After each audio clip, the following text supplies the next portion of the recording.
গতকালে যে মেয়েটি ফুটপাতে দাঁড়িয়ে ফুল বিক্রি করছিল, আজ সে দেশের ট্রেন্ডিং কন্টেন্ট ক্রিয়েটর। বিশ্বাস করতে পারেন, রিয়ামণি একদিন আগেও ছিল সাধারণ এক ফুল বিক্রেতা পথ শিশু।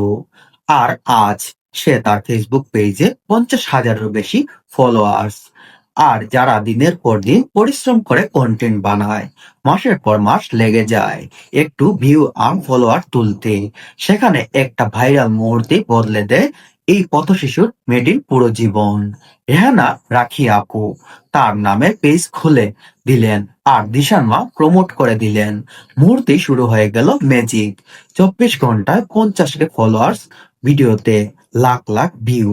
এটাই ভাইরালিটির পাওয়ার। এখন এখানে লসের বলতে কোনো কিছুই নেই, এখানে সবকিছুই লাভ। আজ সেই মেয়েটির মেকআপ স্টুডিওতে বসে ব্রাইডাল লুকে ফটোশুট করছে। স্বপ্ন হয়তো গতকাল পর্যন্ত ছিল দূর, আজ ঠিক সামনে দাঁড়িয়ে আছে।